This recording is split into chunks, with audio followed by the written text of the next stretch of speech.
Welcome back. It is Bus Picks, episode 54? 54. Yeah. Big break. My name is Dio. That's Don. How we doing? We took a bit of a break. Don went out of the country. It was the holidays. We had a lot happening in the last little while. A lot. Don has some cool things happening in his life. But we'll... We set expectations. I mean, Ravens got knocked out as well, so you got to stay grounded. Yeah, I don't want to get into that yet. We're going to do report cards down the road at the end of this episode. Yep. We're going to talk about a couple teams. Did we touch the Ravens? No, right? Not yet. Yeah. We do later, but not yet. Yeah, we'll talk about the Ravens later. Right now, I want to get into the fact of the day. Sure. Yeah. Fact of the day, I was debating which one because there is just the small victory lap with the Commanders making the NFC Championship game. Mm-hmm. Now, the only team in the NFC to not make one in the last 25 years is the Cowboys. Dallas Cowboys. Which is just a fun... I think it's fun. They're going to be a topic of this show today. Yeah, I think so, especially with Jerry Jones. I don't know if you've heard his comments saying it's not going to be all smiles and glory places with next season, which is just... That man needs to retire. But a more interesting one... He can't retire from life, Don. We dream. We all dream sometimes. Yeah. Like, just for the sake of that franchise, I think everyone's I'm like, happy, step back. I'm happy where they're at, personally. I mean, as a fan of football, yes. As a fan of the product and human misery, I think it's better if he were to leave. Probably. But that's just me. I'm at the point with the Cowboys. Well, I don't want to get super into it right now because I'll talk about them for my bus of the week. The Cowboys are hilarious, and they invent new ways to create dramatic storylines for the NFL. And I love every second of it. I eat it up. Oh, it's amazing. Yeah. Real one, though, outside of just taking a victory lap right there. Mm-hmm. Digging through some, with Super Bowl coming up, digging through some weird player histories, and like interesting, like if there's anything interesting props or any records, because we've seen a lot of record talk this year. And I found... I think the most unbreakable record in NFL history. Unbreakable record. Night Train Lane's 11 interceptions? I mean, in theory, that's doable. I do agree. What's this? But we're going back to the 1960s. We're talking New York Jets of the 60s. Love it. And we have wide receiver Blake Turner. Bake Turner. Who currently has the NFL record for yards per reception in a single season. Yards per reception in a single season. Yes. What is it? 111. Wait, what? One catch. He had one catch for 111 yards. Because where the ball was thrown in the end zone to where he ended up. Is that the longest reception in NFL history? I think technically no, because there has been screen passes behind the line of scrimmage that have gone distance. That's awesome. Shout out to Bake Turner, man. Let's get a Bake. What team did he play for? New York Jets. Let's get a Bake Turner jersey. I just think it's an awesome name, too. Let's hang it up in this studio. Yeah. Bake Turner, fire. What kind of jersey is that? Oh, bro, it's Bake Turner. You don't even know about the bake? Yeah, you don't know about Bake Turner, bro? You don't really watch ball, do you? You don't know anything about ball. In 1962. We should be fans of just the 60s football. Like, I'm down. Yeah, just like really talk about like why Johnny Unitas really was the GOAT. Yeah. You know? That'd be a great time to do. Just really dive into that. Let's get into replay review. That's where we go through last week's games, big games, talk about what happened. It was the AFC and NFC Championship game. Yes. I want to start with the first game, the NFC Championship game, the Eagles, Commanders. Eagles came out, whomped on them. Don, any intake on this game outside of, hey, the Eagles are really, really good, and shout out to Jane Daniels for having a good season? I mean, honestly, I think the Commanders fans should have a lot of hope. They held in there for most of the first half. The game didn't really get away from them until a minute left. If you really watch that, that's when I think AJ Brown got in there to put them up by 2 scores. But up until the last minute of the second quarter, they were hanging around. It just really felt like they just got popped in the mouth, and they over-responded. They overreacted to the game starting to slip sideways. Fake punting in the second quarter is ridiculous. I mean, it worked. A gutsy move, but that also says to me that you are scared. Saquon Barkley's incredible, isn't he? I'm happy and I'm upset that he's off the Giants. Like, we've seen one of the most masterclass running back seasons ever in our lifetimes. And it's the Eagles, so that makes me feel weird. So that offensive line is chugging. Yeah. Saquon Barkley, 3 rushing touchdowns. Jalen Hurts, 3 rushing touchdowns.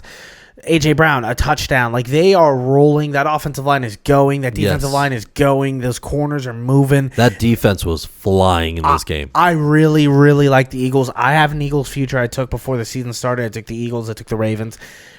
Clearly, one got to the Super Bowl. I really hope that the Eagles win this. I think most of America kind of does. I'm thinking about cashing out. I want to talk to you about this live on air. Okay. I got offered $380 to cash out. The buyout is $725. Do I pull out? Can you cash out mid-game? Nope. You're locked in until. So I know certain books allow that. You're locked in until the game's right before the game starts. I'm leaning pulling out and putting it all on the Chiefs. I wouldn't. Yeah, no, that feels like a good bet. I'm trying to think. I'm like, because that line is, I think, 1.5 right now. Last time I checked. I don't want to get super into the Super Bowl, but that's what we're looking at right now. That feels like a good, or just go put it all on a like plus 100 player prop that you're like, this is gonna hit. Yeah, we'll talk about it more next week when we are really covering the Super Bowl. This week, I just wanted to get back into the groove of things. Eagles Commanders. What I will say is this: Jaden Daniels had the best rookie season of all time. I'm not breaking any new ground saying that as a guy who's probably said Andrew Luck had the best rookie year of all time. Besides that, probably Jaden Daniels, incredible. What that team is going to be building in the future, I hope it's smart. I hope it starts with the offensive line, and then I hope they move to the secondary and really help Jaden Daniels build a good, competent defense, because it seems like he's able to get stuff done with just a couple guys. He was making old Zach Ertz look good. He had Brian Robinson moving his butt. Terry McLaurin's really good, but like outside of Terry McLaurin, he was making Dewami Brown look really, really good. Crazy. Do you know whose number 2 receiver wasn't Brown this season? Who? Olami Zacharias. Yeah, Zacharias, who was like a 4th stringer on the Atlanta Falcons. Yeah, the other season, it just comes out. He had, I think, just shy of 600 yards, somewhere around there. So his pure talent is more of like let's just go get him a couple 3rd-round receivers and like go get him Tez Johnson from Oregon, and you'll be fine. Yeah, and you're just like, all right, let's just keep stacking this up. But small upgrades. I want them to put their resources into this offensive line and their defense. They had one of the most abysmal secondaries of the season. Like, Washington knows its flaws. Yeah, and they were playing with house money in a lot of ways, getting this far into playoffs.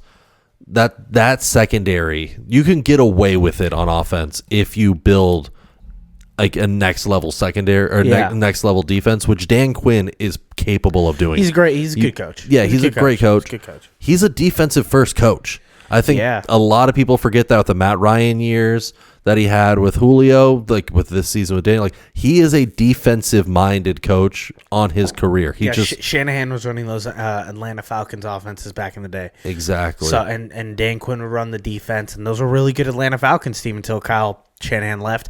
And they're kind of doing the same thing here in Washington, where he's like, I'm going to take care of the defense, and I'm going to take care of the tone of this team. Offensively, Cliff, this is your team. Yeah, and Cliff found his mojo. Everyone, I hope he stays. I hope he doesn't end up. I just hope yearly trips to Thailand. Like, that's what's working for him. It seems to be it. The message from the Washington Commanders is let's all go to Thailand. Yep, that's what I took out of this season. Philadelphia Eagles are going to the Super Bowl, and we'll talk about you more next week. For now, we got to talk about the Chiefs and the Bills. Don, as a guy who didn't get to play in the AFC Championship this year and despises the Kansas City Chiefs, how'd you take this game? I didn't take it well. I still haven't. Are you in full? It was like there's nothing the Bills could have done to win this game. The Bills needed to play a 100% perfect game in order to have a shot at winning this. I disagree, because there was a couple, I would say 2 major game-changing calls that, under replay of reviews, like they went to the camera, they stopped the game, they allowed time to review. I would say 3, and they all went the Chiefs' way. I would say 2 went the Chiefs' way, 1 went the Bills. There was a pass interference call, defensive pass interference that the Chiefs got called on. That was not pass interference, but they gave it to the Chiefs, and we were just like, okay, that was already after the first down debacle, which was a first down. Which was a first down. I will not complain about. I will not fight that. Yeah, Josh Allen got it, and then I would argue, I think it was Ty Johnson who got the carry right before the Josh Allen QB sneak, and I would argue he got it as well. Yeah. Because you saw the refs pick up the ball and walk it back a step in order to line it up. Are you going to complain about the catch that wasn't a catch? I think that I don't think that was a catch. I don't think that was a catch. I think it should have been an interception. But it was defensive holding on that play. There was defensive holding. I would have taken holding. It doesn't matter. I would have taken defensive holding. It would have been 3 yards off of where the line was. But, like, yes, you feel like it's 3 yards. But, hey, it's make the proper call, especially if you go to review. Especially make the when proper the call. Chiefs are that team. Yeah. When they have a history of it to the point that we saw in the divisional round, even the announcers started commenting like, hey, what is this reffing? Like, what's going on here? Tony Romo.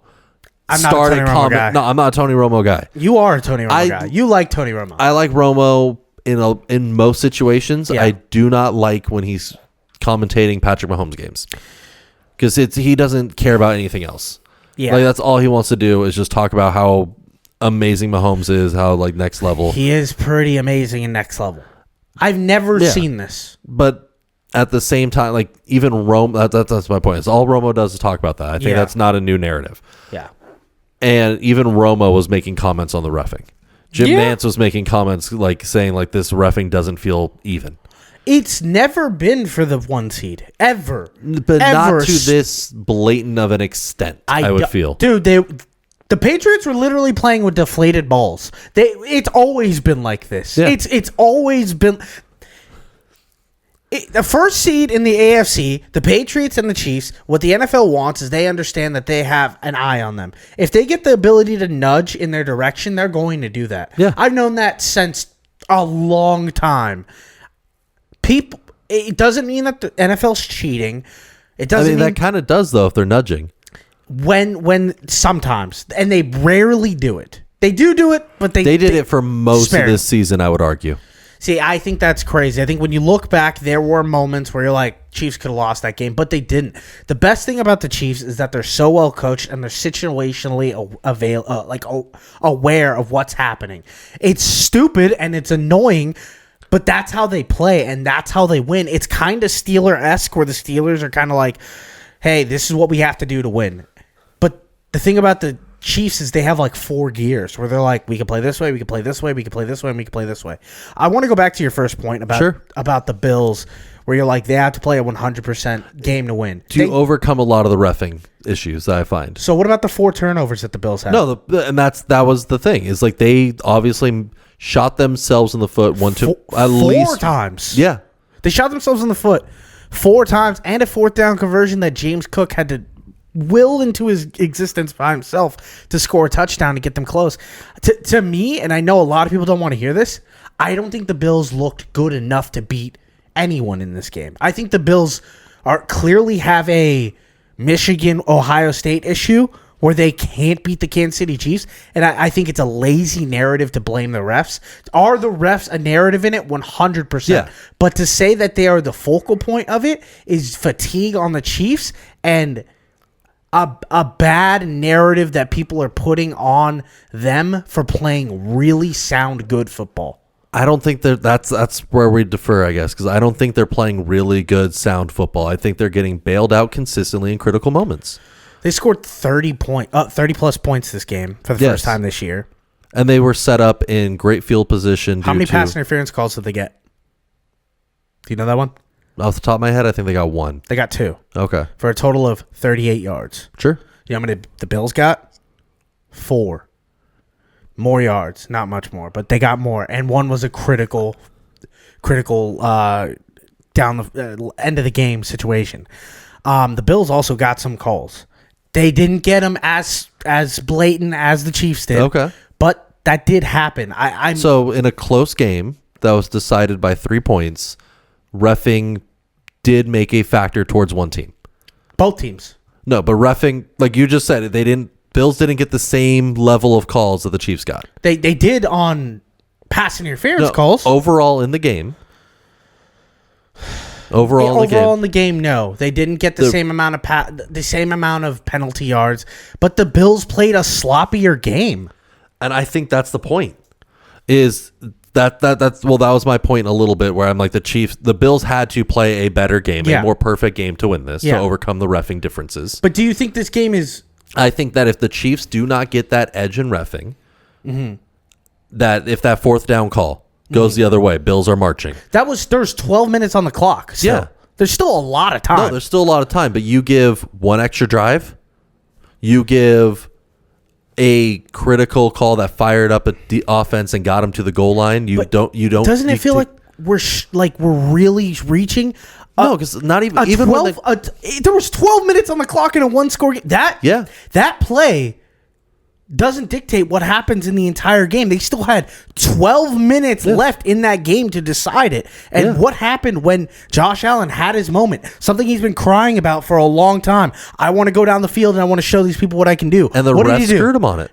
The refs did not screw him on it. He couldn't throw a pass to Shakir, who was wide open next to him. Instead, he lobbied a pass because the Chiefs defensive coordinator made a perfect blitz arrangement, and then the Chiefs got the ball back with under 2 minutes left and ran the clock out. Yeah. And then when the Bills did drop the pass. And not even that, Shakir was wide open. Josh Allen made the bad read. That's fine. He hit the open man. That was a catchable ball to Kincaid. I do not think he made a bad read. He found an open guy, got the ball downfield, and the tight end dropped it. Okay. It hit him in the hands. It hit the intended receiver in the hands. It hit him in the hands. And he was open by 4 yards on every side. And Bills should have converted it. Yes. And they didn't. Yeah. And what happened? The Chiefs got the ball back. They had to stop the clock. They had to stop them. And what happened on 3rd and 9? Yeah, no, they got it. I'm not saying that, but I'm saying in a 3-point game, I understand you don't think one extra drive would matter. One extra drive would give an edge to one team. Sure, but they had those extra drives. They literally got the extra drive, and they had the chance to get that extra drive back. Do you see my point? That's what I'm saying, is they needed to play a better game. I'm not arguing that they didn't play a sloppy game. But I'm saying that in a 3-point differential game, having a majority of calls go to an opponent to the point where what is supposed to be a commentating team that is very biased towards one team. I don't think that's an argument. Tony Romo's very biased. Very biased to the Chiefs, and even Nance doesn't stop him, and Nance does indulge once in a while. Even when they're pointing out a clear, blatant differential in refereeing, even when they called it out last week when the Chiefs played in the divisional round, it was a clear differential in refereeing. Yeah, but that becomes a red flag when you have these close games. That Texans team wasn't even close to the Texans team, not close enough. I'm not saying the Texans, but I'm saying when it's a 3rd point for 2 weeks of playoffs, that it's even when commentating teams who are biased in their opinions are calling it out on national television, going, "Hey, this doesn't make sense. This doesn't look right." One team is directly getting better influenced calls. Yeah. In close games. Yes. That to me screams the NFL has their finger on the scale and pushing a specific outcome. I understand that, but if the Bills had all the opportunities to change those scales. No, and they did. But I think in a great teams have the ability to do that. Yeah, they have great teams do have the ability to overcome a lot of odds. Correct. I think in a pure 50-50 game, if the reffing, and I've pushed that, I think there should be VAR similar to soccer, similar to hockey reviews, that needs to be taken more seriously for the NFL. If that is the case, I don't think the Chiefs win this game at all. I think that's ridiculous. I think it's a ridiculous standpoint. I don't think he watched the same game I watched. I think the Chiefs... I think they lose 4 more games this season alone. I think if the Chiefs wanted to score that, if they needed to score 10 more points in those 12 minutes, they would have done it no problem. I think the Chiefs have the... And I think that on that final drive, if Josh Allen got the first down, they would have scored. Probably. What happened? He didn't. Because the refs made the wrong call, even after review. But when they had the opportunity to come back twice, he didn't. The Chiefs had the opportunity to win by more, and they didn't. They did enough. They did what they do. They do the Chiefs key thing. They do the Chiefs thing. They get the benefit of the doubt of doing the Chiefs thing. They get the benefit of the doubt by the refs. By the fans, too. No, not by the fans. I'm giving them benefit of the doubt. I am the fan. I'm literally giving them the benefit of the doubt. Okay. And I'm not. I understand that. Who won? I think the refs did. I think the refs deserve a ring. I think the refs need to be shipped rings. I think it's childish. I think it's immature, and I think it's lazy to continue with ref narratives.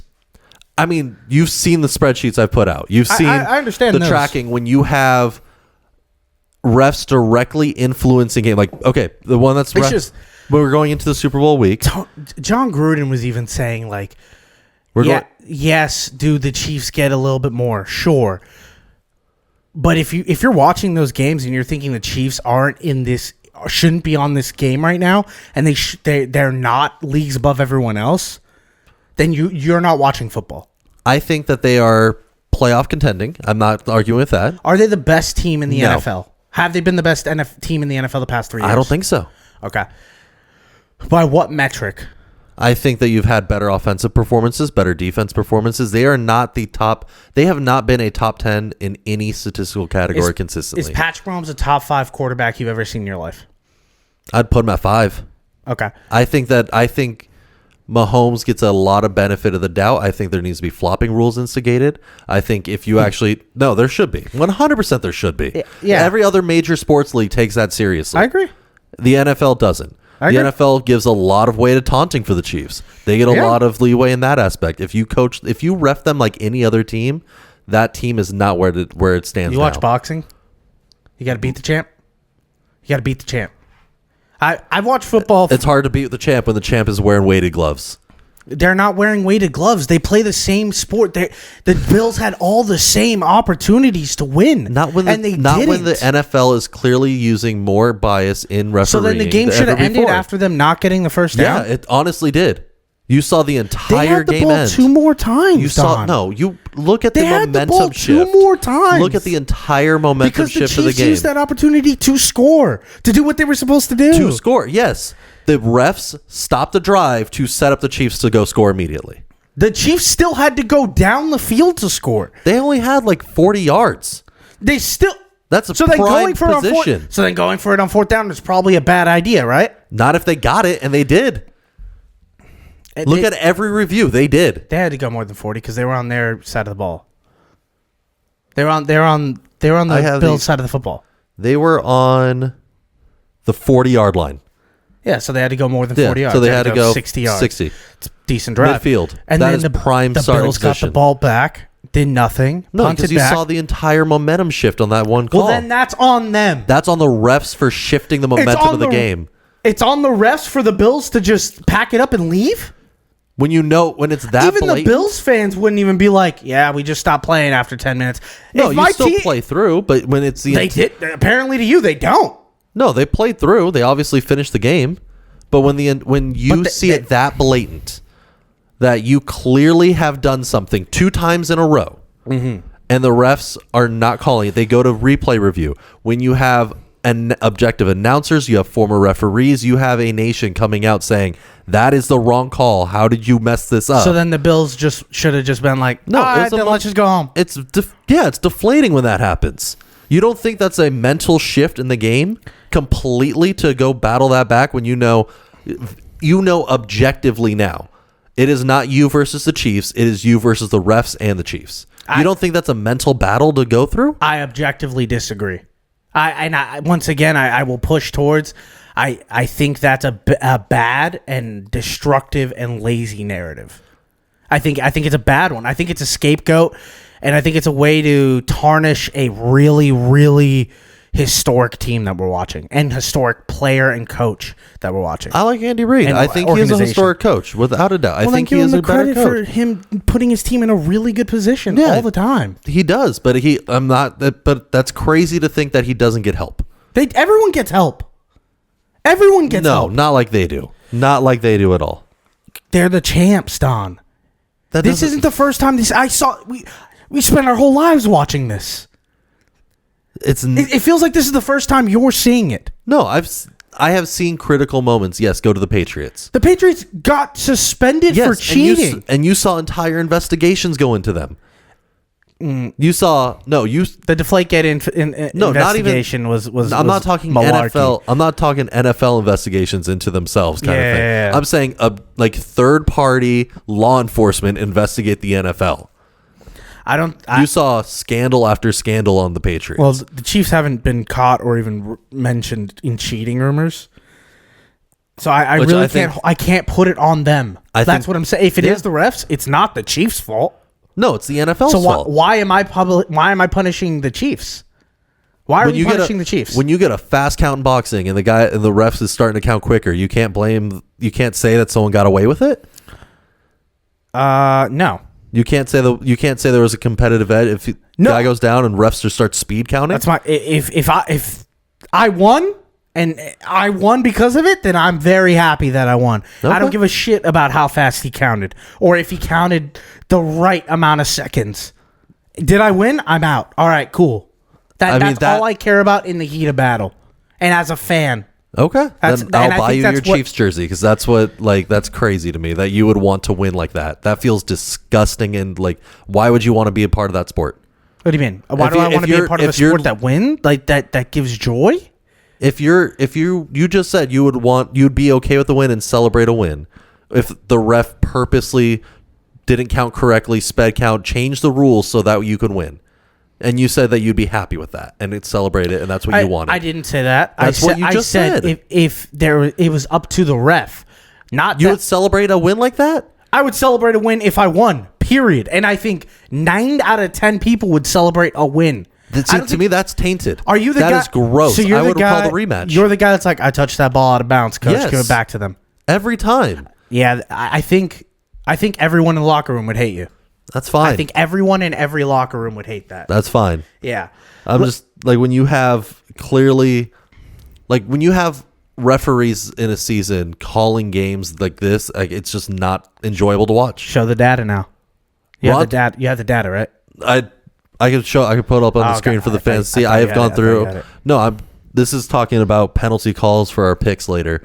But you have the idea that gotcha. I thought this was going to be part of your thing. No, because it's just I don't have any more stats on this game. Besides. I mean, when you have Ron Tolbert coming up for the Super Bowl, when you have a referee like him who's called, I think the home teams when he's reffing is losing by 20% more than league average. Yeah, that's bias in reffing. That is directed outcomes. NBA does the same thing though. NBA literally has NBA has a microscope under them consistently because they've been caught in the past rigging games. MLB has really bad umps, and they won't move but the MLB gets graded afterwards. There is objective grading, and we've seen improvement in the last year. Yeah, we have. That's what I expect out of the NFL. I think they will push a narrative to say that they're improving, but not really. The NFL? Yeah. I think the only way, because you're clearly not in the minority of this feeling.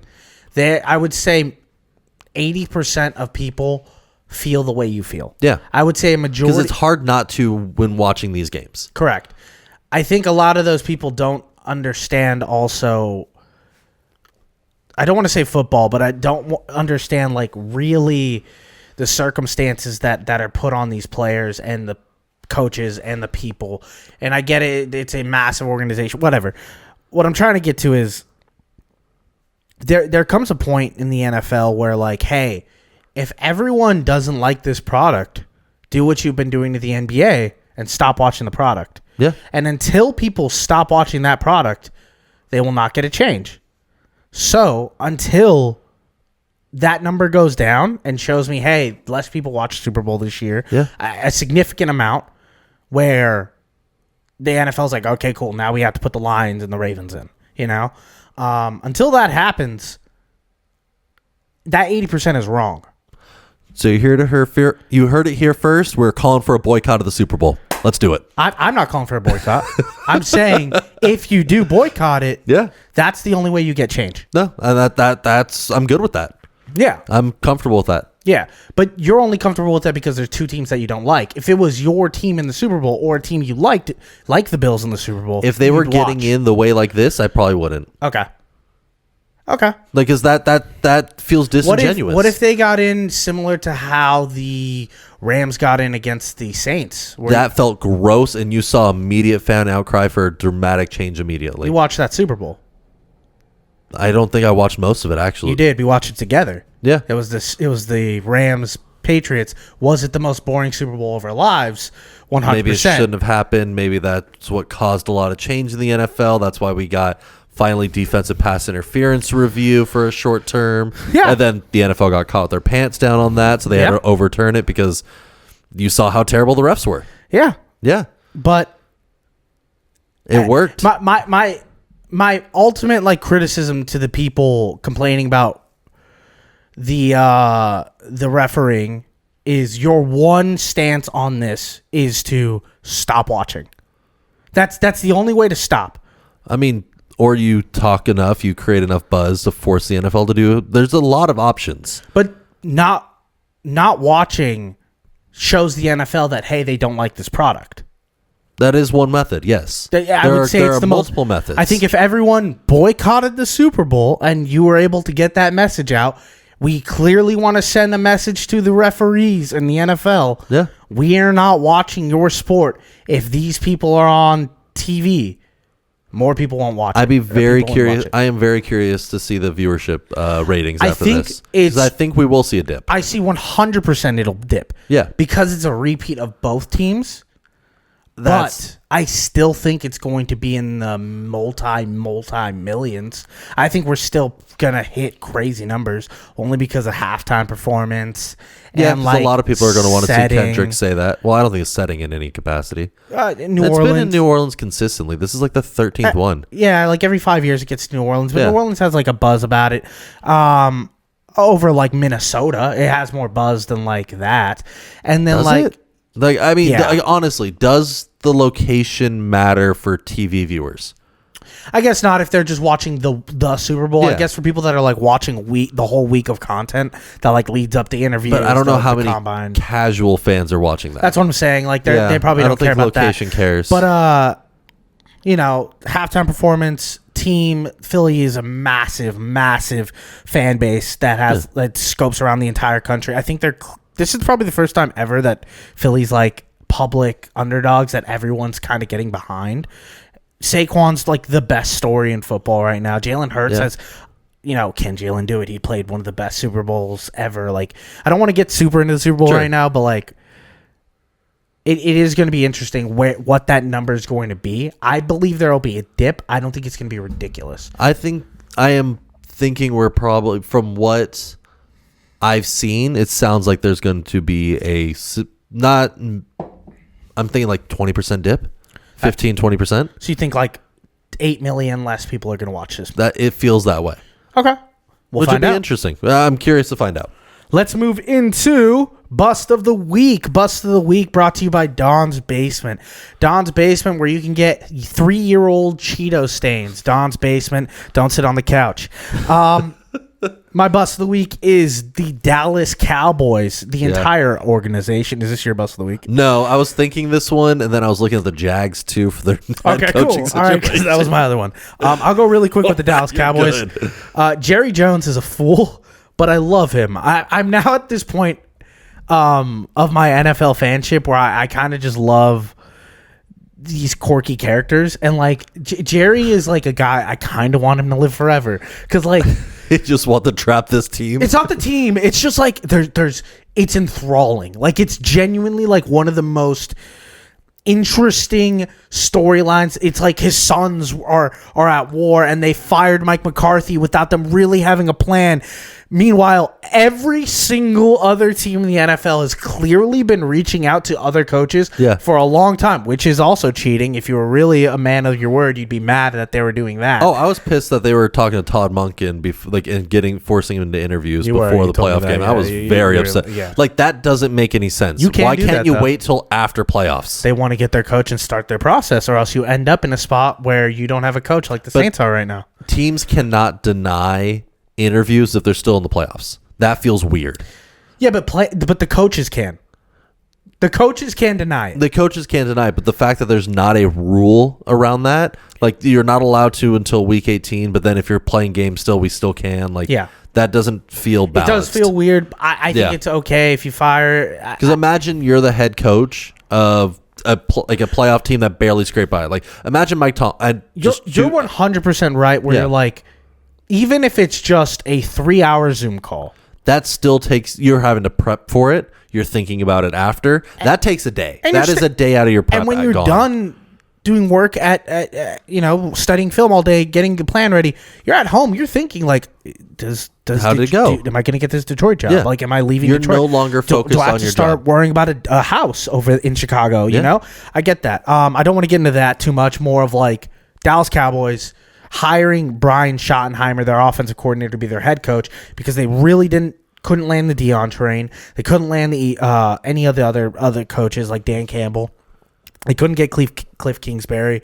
So they're kind of stuck in this little purgatory of like a coach that doesn't call plays, and they're just going to keep running the same train. And what it kind of told me was Dak Prescott has a lot more control in this organization than I think anyone anticipated. I think his $60 million deal was a massive moment and sign that says, hey, Jerry clearly loves this team.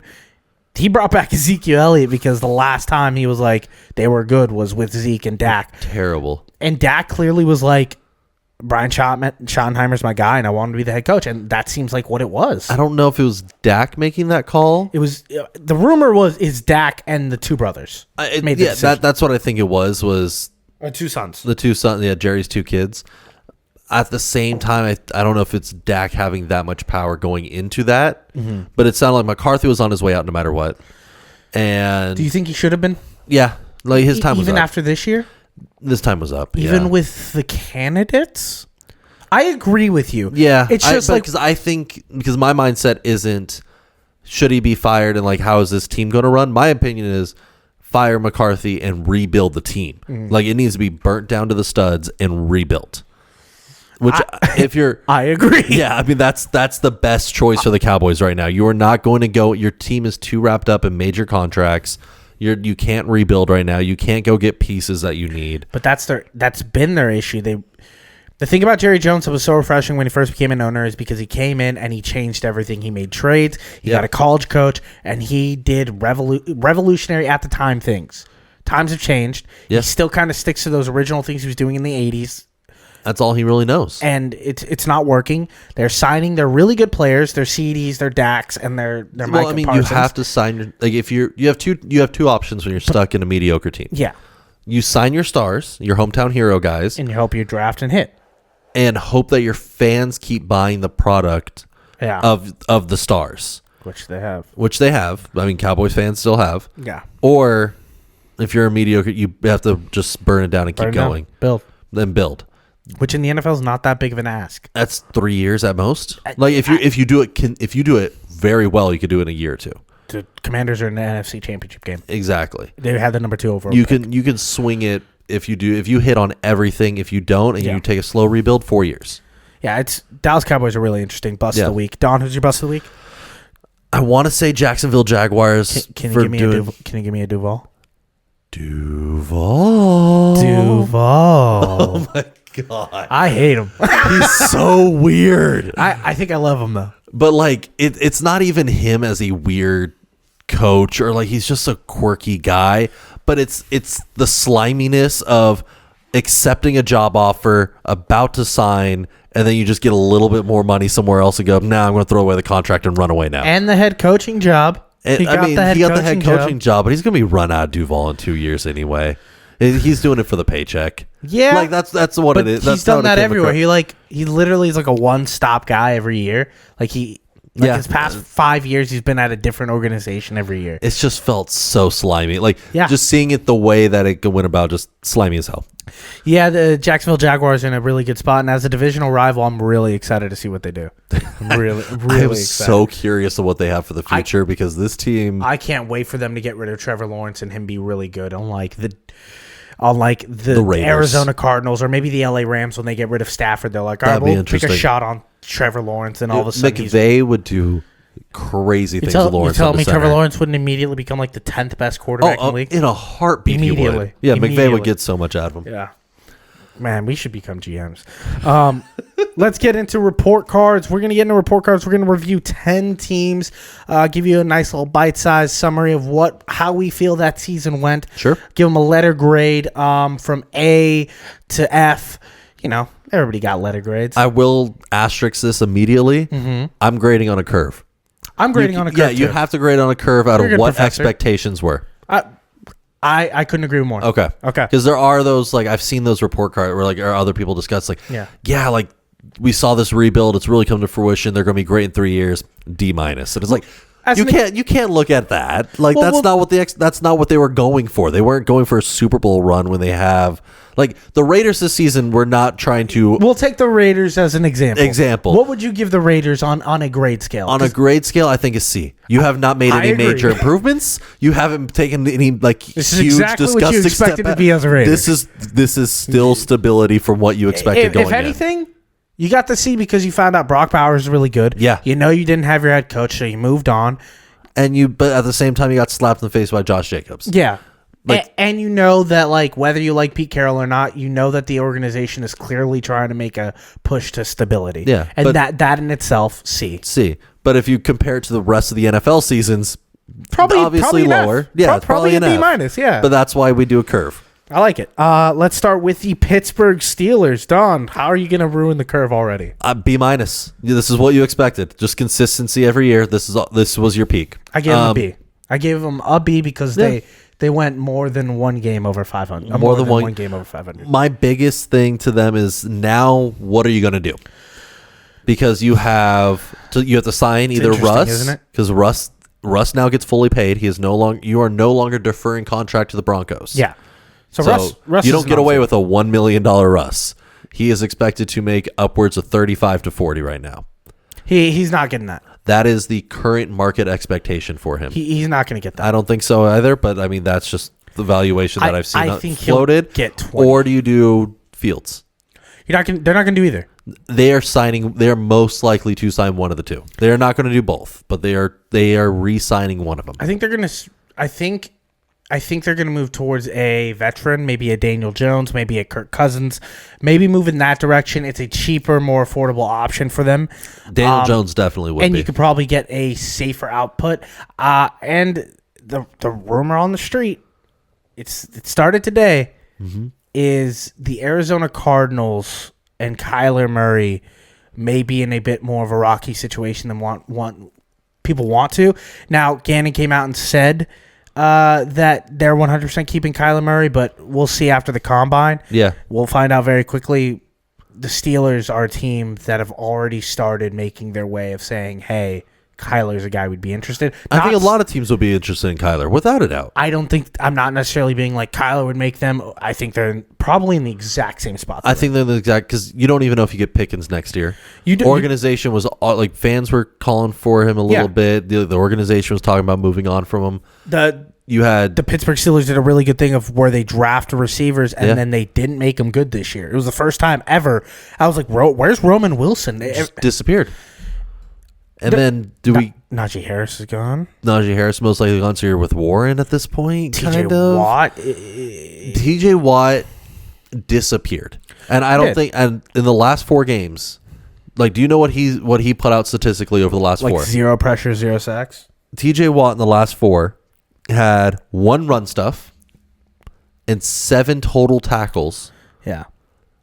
Only 2 over the last 4 games were solo tackles. Yeah.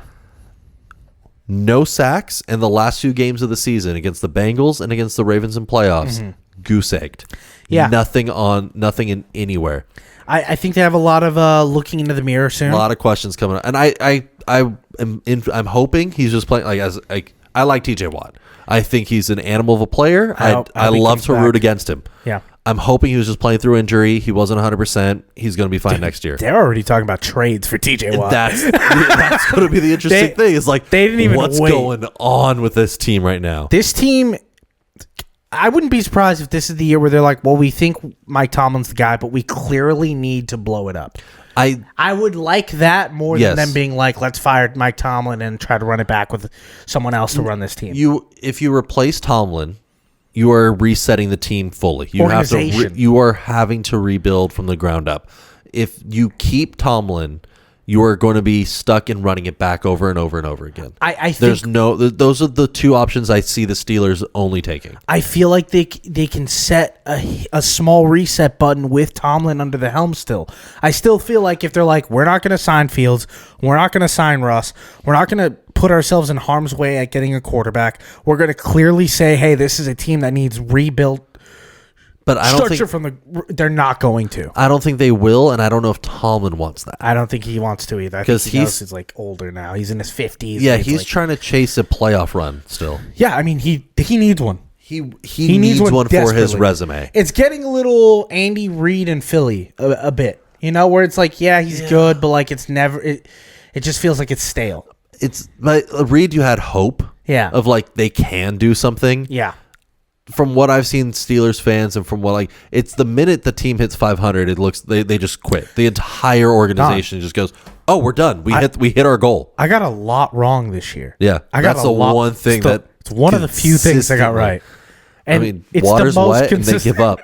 They give up when they hit 5. Win 9 games, and then they're like, "We're done." Yeah, and so that's why I'm like, I don't think even a soft reset under Tomlin will work because it's going to affect his legacy. Yeah.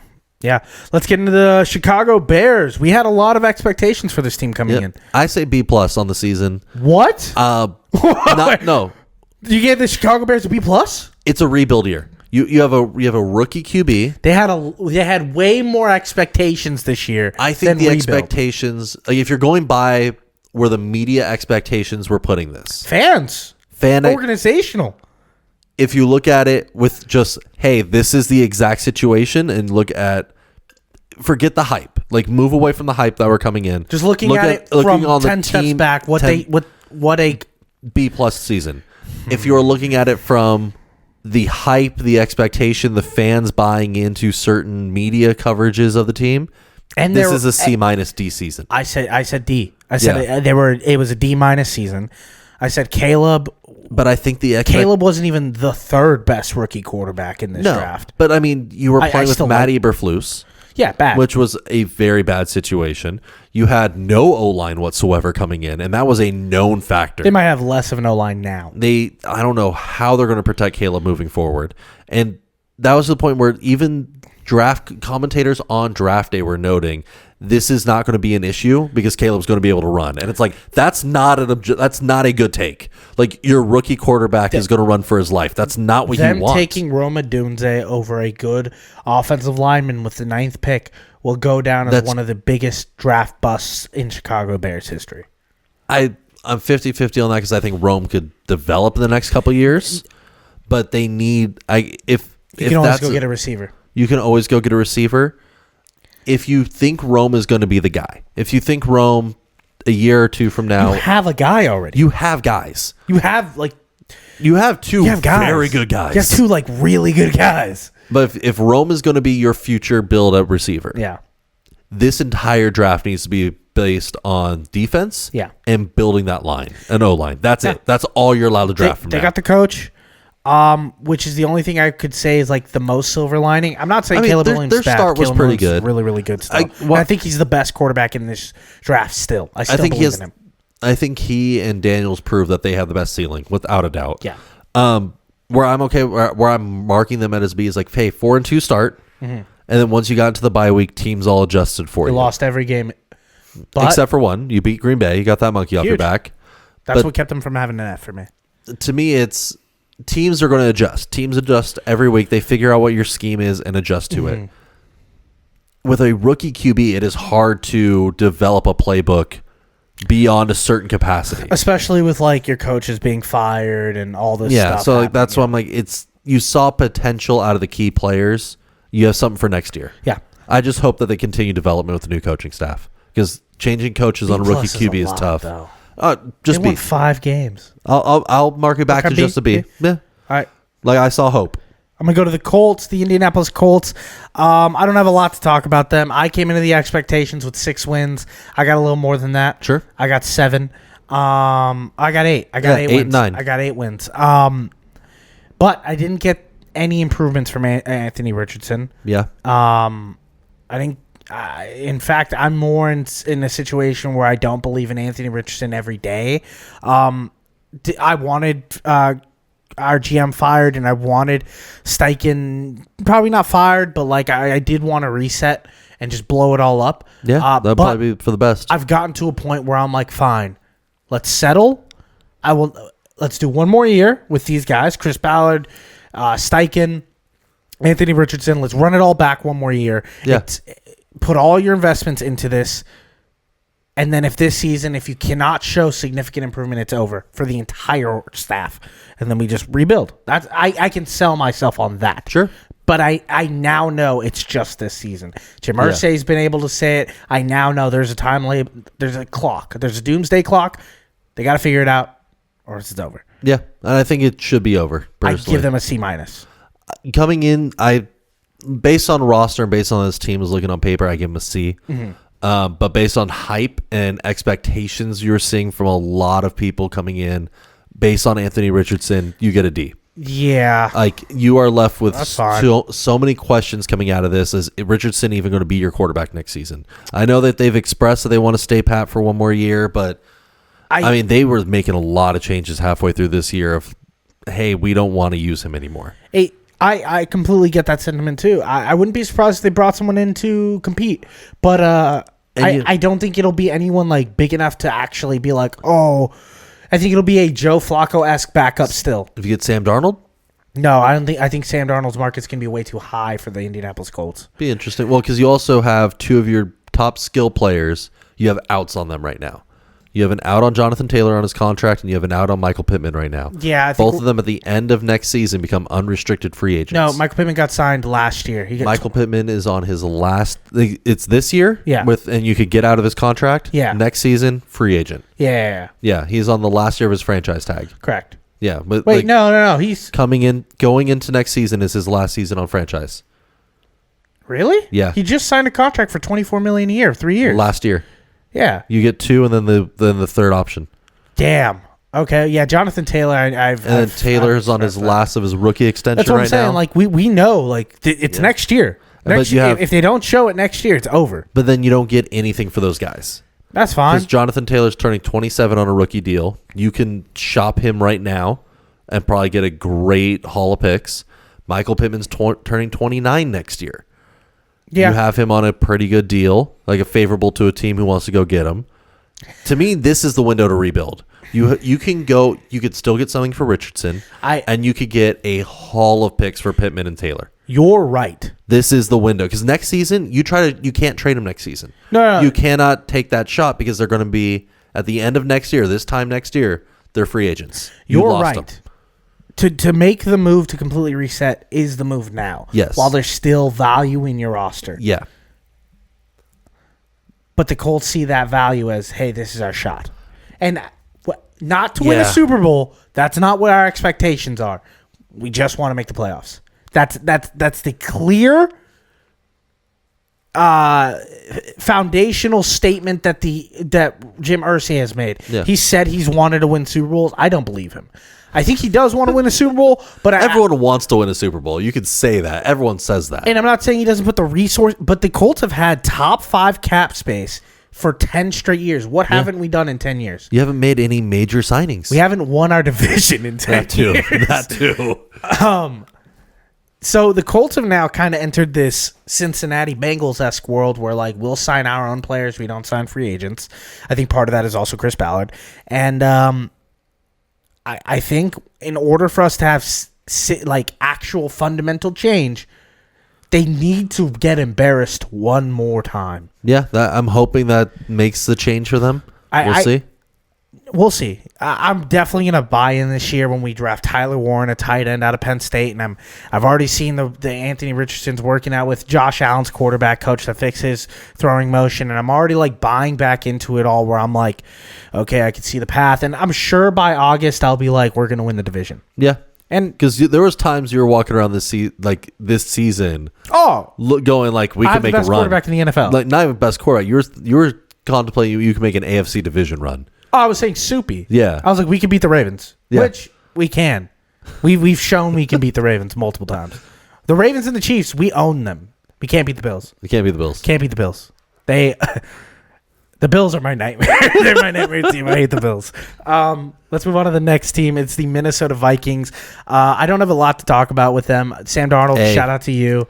It's an A season. It's an A season. You had the lowest expectations starting Darnold this year, and you overachieved. Overachieved by a lot. Crazy amount. I know you guys didn't win a playoff game, but this was a good year. I'm worried for next season. Because you're not going to keep Darnold. Realistically, he's his market space is way too high right now for the asking price. So the number is like Baker. Baker got 3 for $100. Yeah, that's not bad. Would you say Sam Darnold's that exact same contract? 33 million a year. It's it's like 30, 35. You could defer a little bit to get some space right now. Because I would do that. Personally, I would. Because McCarthy had no time this tort. I think it was the ACL or was the Achilles, but Achilles. Yeah. You are starting his development next season. This season you cannot yes, he got to spend time with the team. He was in the preseason. He did the OTAs. You're not starting him next year. You are not starting a guy like a rookie off his torn Achilles to be your starting quarterback after you just made the noise that you did. I think they are. That is the craziest situation. I think they signed up for that situation last year, and they're like, all right, we're doing it again. But they clearly know that they have a good enough team, so I don't know what they're going to do. I would sign Darnold for a year, see if you could get a 1-year deal on him. Would you sign a 1-year deal, knowing how the season ended? Yeah. The last 2 games for Sam Darnold weren't pretty. They weren't the best. And there was times during the season where you're like, oh, shit, Sam Darnold again. But I'm thinking if you sign a 1-year, if you're Darnold, you could probably get, instead of 1 year $33 million, you could probably leverage that to a 1 year $38, almost $40 if you sign for just a 1. Yeah, you get a little extra cash, and you're only going to play 6 games. You are realistically only going to be there to hand the torch. If you perform in those 6, that is the ideal situation right now. Yeah, but this is Sam Darnold's last big chance to really go get paid. I think if he does a 1-year deal, and plays and put up the numbers that we saw this season and puts them up for 6 games, you can get traded to a contending team, or a whole new playbook and all that, or you can go get a major contract, right? Because you're just going to grow your market. Well, the issue about that, the reason that Sam Darnold's in the sweet spot is because this is a quarterback empty offseason. Yeah. I'm trying to argue that I think that's the best for Darnold and the best for the Vikings if they compromise. But obviously, there's no Darnold incentive. Could go get a long-term somewhere else, and that is no best incentive overall. for Darnold to do that because Shador and Cam are probably the number 1 and 2 quarterbacks, and even then, people aren't crazy about them. No, there's not as the level of hype that we've seen in other QB classes. Next year's a big class, so him even coming out next year would be tough because he'd be in that same area of all right, well, what is Geno doing, and what is Brock Purdy doing, and what is Matthew Stafford doing? But do you think you could get a 3-4 year contract right now on Darnold? I think you can. If you're Sam Darnold, do you think you could do that? I think there's clear buzz. The Titans have clearly made efforts to be like, we want Sam Darnold. Oh, that would be funny. Sam Darnold. The Titans are not ready for that. They're just not ready for go get Daniel Jones if you're the Titans. You just need to rebuild around him. I think you need to go get. I think the Titans are better than people think they are. I think the defense is good.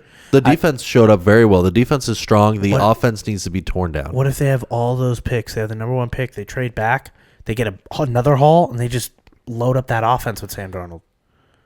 I mean, it'd be interesting, but you got to develop and hit on wide receivers, which they have not done since AJ Brown. Can't do it. Yeah. I'm going to cut it here. We're going to do the last 5th team. We'll do the other 5 teams next week. Sounds great. But this 5th team we're going to do is the Baltimore Ravens. Don, it's your team. The Baltimore Ravens. How would you give the Baltimore Ravens this season letter grade? On paper, objectively, I try to take a step back. B+. You had an MVP. I give him a B+ as well. You had an MVP quarterback. One of the greatest QB statistical performances of the season. You had an offense that was really shining. The defense came alive in the second half of the season. Was through the last 4 weeks through the last 5 weeks of the season was the number 1 statistical defense. A lot of hope, a lot to build on. As a fan, C-. This was a terrible ending. You did not reach most of those expectations that were put on you. At least an AFC Championship appearance was the minimum. That was the expectation coming in. I think you nailed it. And that's.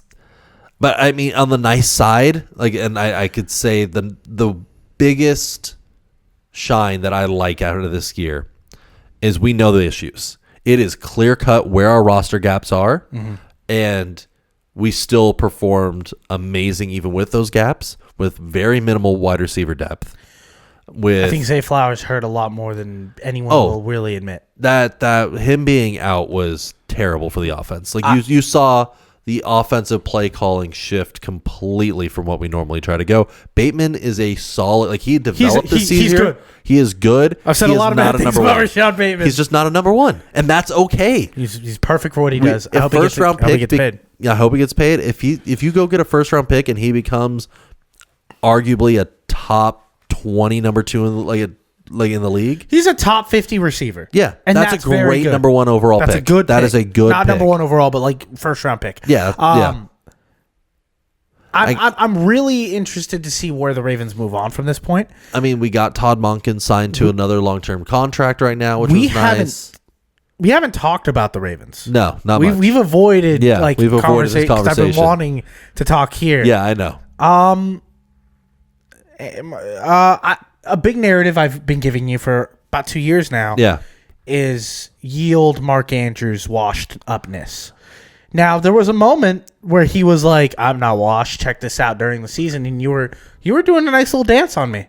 I think Andrews has a monkey on his back come playoff time. It's been in his career. He has every year that they make the playoffs, Andrews slides back. I think Andrews needs to transition from the mid to deeper ball kind of great catch guy. He needs to transition to the Zach Ertz role. He still has next level chemistry with Lamar. They have a mind meld that very few players are able to have with anybody. Still a really good route runner. Still a great route runner. Great hands traditionally. He's kind of turned into Jack Doyle. he had some issues come playoffs. And he also was not good for the most of the beginning of the season. The man was coming off a car crash. I get you. I think that was a lost narrative on a lot of people where they're like, where did Andrews go? He disappeared for the first 6 weeks. It is hard. If you've been in a real car crash, your body doesn't feel right for weeks. I hear you. That is a difficult thing to come back from. It's just... I think that all year you see him play against Isaiah Likely, and Isaiah Likely is so special. They need to switch roles. They do. Likely need, and I think they will. I hope so. I hope next year, probably the year after, but Andrews will become the Zach Ertz to Likely being Dallas Goedert. So they both had them both on the Eagles. You're not even where the Bills fans are at, where they're fire Sean McDermott. You're not really blaming anyone. You're just more of let's reload, let's keep going. You've kind of been in that mode for about 3 years now, though.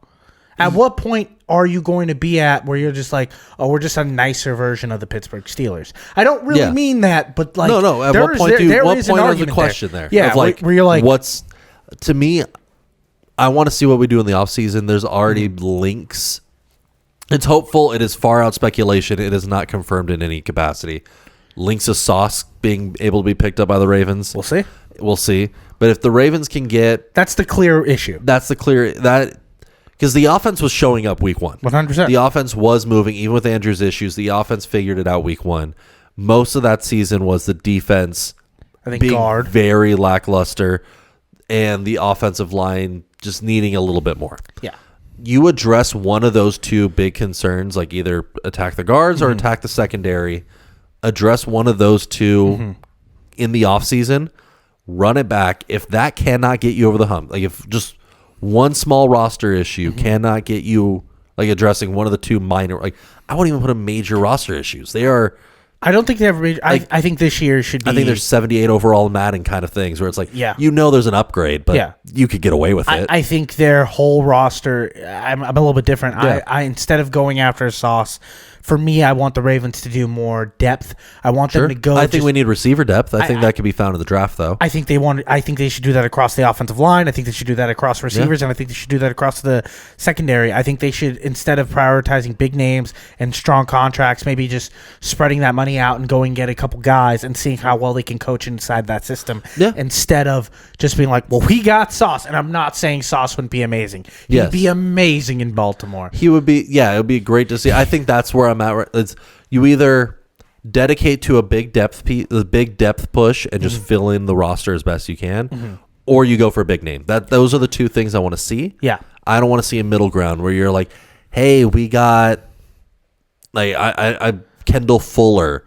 It's like, what are you doing? Like, it's a name, but it's not a name right now. You're like, I'll see him, but like at this point, let's just keep Marlon Humphrey. Exactly. Yeah. It's like, what are you doing? Like, I don't want to see that. Like, sign someone for the sake of signing somebody, which I don't think DaCosta would ever do anyway. I have one more question for you about the Ravens, and then we can move on to the last segment. How many more years of this Ravens are you willing to sign up for? Like, second round exit, like never seeing an AFC Championship. Are you? I mean, you saw one last year, but like if you continuously are on this roster track. Cannot get it done in 2 years. Like, to me, it's like you get next season. Well, 2 years is all Lamar has left on his contract. But I'm saying if you get AFC Championship, I think AFC Championship or crazy like world ending, what the heck happened to change the outcome of this game, divisional round issue. Like, knock on wood, God forbid, some major catastrophe injury. Are you kind of rooting for that though? No, are you not injury, but like, are you kind of rooting you play the Chiefs and you lose to like a giant call? No. Because then you have that in your back pocket to be like, well, we could have won. No, the ideal situation, what I'm actually hoping. What's the ideal situation is of losing? 5 minutes. No, not even losing. 5 minutes left. There's a massive call that goes the Chiefs' way, and it doesn't matter. The Ravens get the ball back and score anyway and win. That's what the Bills could have done. Yeah, I mean, that's what you want as a fan. That'd be great to have that happen. Yeah, that's like that is best. A pipe dream. It's the best. Yeah. What are the odds of it? Next to none. Like, that is the crazy. You're hoping for another mile-high miracle. Like, that is just. I disagree there, but I think the Ravens are in a good spot right now. Yeah, I would give it 2 more years because this entire main core roster is going to run it back next year. 100%, as they should. If you are not performing the same level, if not better, at the end of next season, like if we don't see playoff improvement, like I'll take -1 wins to get to playoffs and make a deeper run. Like -1 or 2 wins in the regular season. If that is not the case, you're losing people the year after, and you're starting to soft rebuild again. Your division might be too good to just lose like 1 or 2 games. That's the skill. Yeah. Well, we'll see if the Bengals actually ever pay money for anybody. And if the Steelers are good next year, you know? Yeah, well, yeah. With the issues on their roster, I don't know if I think they're going to blow it up. I hope. Let's go into question of the day. Question of the day. I have one simple question. Don, what happened to the Pro Bowl? The Pro Bowl has gotten 0 buzz. It's in 5 days, less than 5 days. Yeah, from this recording. It is this weekend. Dead? Can I tell you who made the Pro Bowl? What rookie quarterback do you think made the Pro Bowl? Didn't Bo Nix get slotted in? 100% Bo Nix is in, but there's another one. Oh God. Not Daniel. Drake May. Oh yeah. No, what? Drake May had an okay year. Like, I don't think Drake May didn't play a lot of the year. I feel like you put Aaron Rodgers in before Drake May. No. Yes. Get out of here. Yes. No, for the name brand and to try to bring hype, yes. That's what I'm saying. But it's up to voting at that point. Not for this. Not for the backups. alternates. I thought the backups were whoever were next up in line to votes. Maybe I just assumed. Didn't feel like that. The Pro Bowl. I think just because there was a lot of hate on Rodgers, so I don't know how many people are going to. That's true. Yeah, like how many people are voting for him to get in. I'm not fighting for Aaron Rodgers to make a Pro Bowl. I didn't think you were. I don't think he'd even want to show up. And I think that's the core issue. Is how many players want to not only play like in the Pro Bowl and do all the games and do all the skills challenges, how many want to be a part of it, and how many are willing to risk certain situations. Because you see a lot of players, like obviously Super Bowl contenders out. You see a lot of issues when it comes to not everyone really caring. Like the players don't care. to a certain level. Like, yeah, it's fun. Yeah, they do games. Like, they get a little competitive, but it doesn't have the pressure. It doesn't have any pressure. I think it has be no meaning. I think it should be moved. There is no reason for the Pro Bowl to be right before the Super Bowl when every other All-Star game is set mid-seasons. Because then it means something. I think it should be at the Super Bowl. I think it should be the day before. I think it should be the Friday before the Super Bowl. And make it a part of the build-up for the weekend. That'll be a good time. Yeah, but like even then, I'm fine. I've grown past the age of like where I need to see my All-Stars play on the team together. I don't really care. I don't care about this Pro Bowl game. I don't know what is the benefit? There really isn't one. So then why are we doing it? I think I like what the NHL does where they run skills challenges. Yeah. And it's individual competition. I think that would be amazing to have at the midseason. But those guys need to do it because they're not in a league where they make a ton of money. Everyone at the Pro Bowl is making for the most part ridiculous money. But you're playing into ego. And that's where I think you're going to get the buy-in a little bit more of like you could start going like, who's the fastest receiver? And you know Tyreek is like I am. Like Tyreek's if someone gets hurt, like it's that's the worry if someone gets hurt. But I mean that's why I would get rid of the Pro Bowl as a game. Yeah, like I like the idea of flag football. Flag still invites some contact, but just focus on the challenges. Yeah. Like make these athletes show you how crazy physical, athletic they are, and put that in the spotlight. It's just crazy to see them like. They just finished playing football, and now they got to come back and play. Yeah, because most of these guys are taking off. Like they're like, especially if they didn't make the playoffs, you think that they really care about coming back right now? I'm fine with the Pro Bowl just being like a postcard, just being like, "Here's the guy that made it," and then I was just like, "Okay, cool." Yeah, that's the way I feel like a lot of people treat it. It should be that, or move it into the season. There's no reason for this weird gap. Wouldn't you be pissed off if you're like, damn, our corner got a bruised knee at the Pro Bowl games? You'd be a little annoyed, but you'd be furious. I wouldn't be furious with the player for trying to do it. If you found out Lamar Jackson twisted his ankle at the Pro Bowl games, you'd be pissed. I would. I'm not argue, but I think if you're going, perfect scenario. Someone got a concussion. Well, that's why I'm saying get rid of the game. Make it skills challenge based. Like you're not like that's going to minimize injuries dramatically. Yeah. But do it like every other team. Like add an extra bye week in there where it's just for that. Don't like if you're going to move the NFL already wants to move to 18 games. Have that be your second bye. No, wait. If you move to 18 games, that might work. Everyone gets the exact same bye. Everyone gets the exact same bye. You have the top play. Everyone gets to relax. Like it's clear reset point. Clear reset point midway through the season, and you get some top players to do some skill challenges just for fun. But then we take away a vacation from these players that clearly want to go to Cancun on their bye week. How dare you? They get an extra week. Let's get into pick of the week. Pick of the week. I have a little parlay. Okay. I got two picks. I have the Nuggets money line for Saturday night. Sure. And the Bulls money line against the Raptors Saturday night. Put those together. The parlay is a plus 130 parlay. Look, the Nuggets are going to be favorites against the 76ers, and the Bulls are going to be favorites against the Raptors. That's why you got to parlay them. Put it in a nice little bundle for you. That's my pick of the week.